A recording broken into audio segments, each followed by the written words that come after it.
आप जुड़े हैं लीगल बाउंड्री न्यूज़ मैगज़ीन के यूट्यूब चैनल के साथ और आज मैं डिस्कस करने जा रहा हूँ दुनिया में एक नई टेक्नोलॉजी जो जस्टिस डिलीवरी सिस्टम से लेके सोशल ऑडिट और इन्वेस्टिगेशन इन सभी चीज़ों पे कार्य करने के लिए एक जो साइंटिफिक तरीके जो टेक्नोलॉजी के माध्यम से दुनिया भर में प्रयोग की जा रही है, उस टेक्नोलॉजी का भारत में भी प्रयोग किया जाना है, अर्थात आर्टिफिशियल इंटेलिजेंस। और भारत में न्यायपालिका में इसका प्रयोग आर्थिक विकास, सामाजिक प्रगति और जस्टिस डिलीवरी सिस्टम के क्षेत्र में आर्टिफिशियल इंटेलिजेंस महत्वपूर्ण भूमिका निभाने वाला है और निभा भी रहा है। फिर भी आज के समय में आर्टिफिशियल इंटेलिजेंस वैज्ञानिकों के लिए बहुत बड़ा मुद्दा बना हुआ है, जिसको लेकर निरंतर शोध हो रहा है। आर्टिफिशियल इंटेलिजेंस तकनीकी में नित नए बदलाव भी देखने को मिल रहे हैं। वर्ष 1965 में इंटेल के को फाउंडर गॉर्डन ई मूरी ने एक नई थ्योरी रखी, जिसमें बताया गया है कि हर 2 साल में कंप्यूटर में उपयोग होने वाले ट्रांजिस्टर अपनी प्रोसेसिंग पावर को बढ़ाकर दोगुना कर लेता है। इस नियम को मूरे लॉ कहा जाने लगा। कंप्यूटर की ये क्षमता आने वाले समय में और भी तेजी से बढ़ेगी।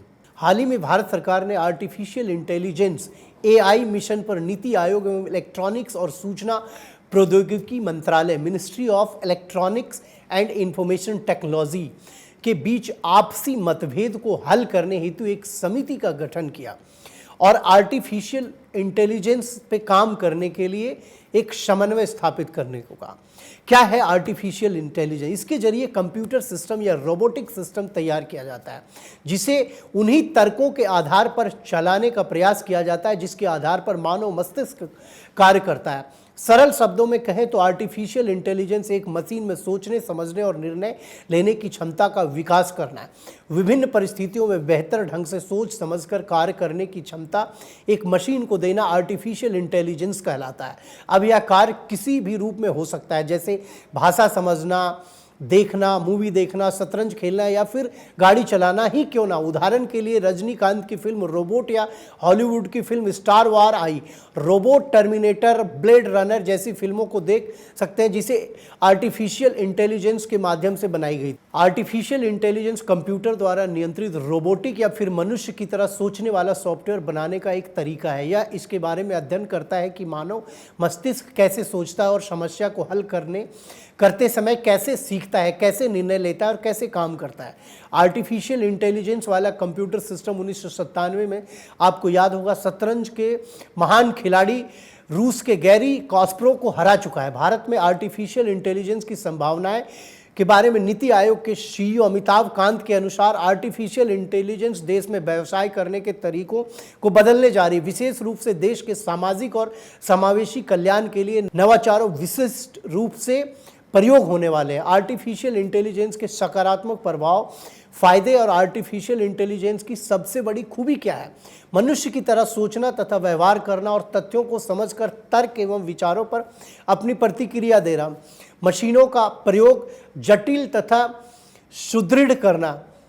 यह सर्वविदित है कि मनुष्य की तुलना में मशीनों की सहायता से काम जल्दी पूरा किया जा सकता है।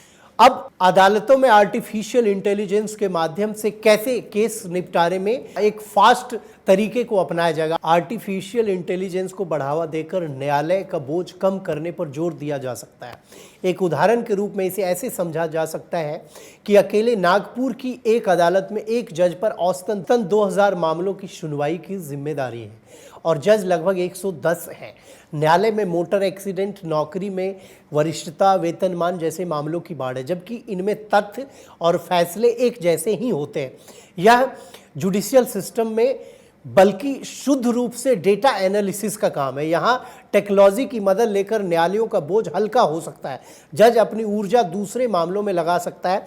आर्टिफिशियल इंटेलिजेंस के माध्यम से दूसरी अदालतों द्वारा दिए गए ऐसे फैसलों को निकाल के सीधा आर्टिफिशियल इंटेलिजेंस के माध्यम से ऐसे मामलों को तुरंत निपटाया जा सकता है। महाराष्ट्र सरकार ने ई-फाइलिंग की सुविधा शुरू की है।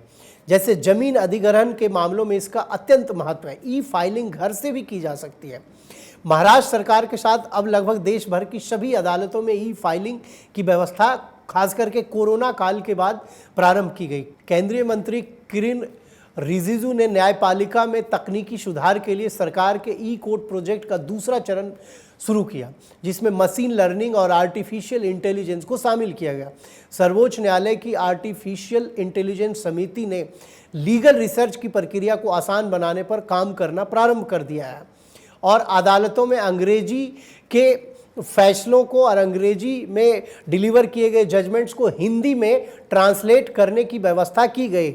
आर्टिफिशियल इंटेलिजेंस के माध्यम से जस्टिस डिलीवरी सिस्टम में भारत में जो अदालतों के ऊपर बोझ है वो काफ़ी कमी आएगी और जो एक ट्रेडिशनल मैटर्स है, खास करके ऐसे मामले सर्विस के 138 के या मैट्रिमोनियल डिस्प्यूट्स जो अमूमन देश की सभी अदालतों में एक जैसे करीब करीब मामले आते हैं, वैसे मामलों में डेटा को ईजिली एक्सेस करके कोई भी जज बड़ी आसानी से उस डेटा के माध्यम से एनालिसिस करके जजमेंट को डिलीवर कर सकते हैं और कोर्ट का महत्वपूर्ण समय बचाया जा सकता है और वह समय को अच्छे तरीके से यूटिलाइज करके जुडिशियल ऑफिसर्स अच्छे और एक जो कॉम्प्लिकेटेड मैटर्स है उसको रिजॉल्व करने में वो अपने रिसोर्सेज का यूटिलाइजेशन करके या अपने टाइम को यूटिलाइज करके लगा के जो फास्ट डिस्पोजल सिस्टम है उसमें अपने समय का उपयोग कर सकते हैं।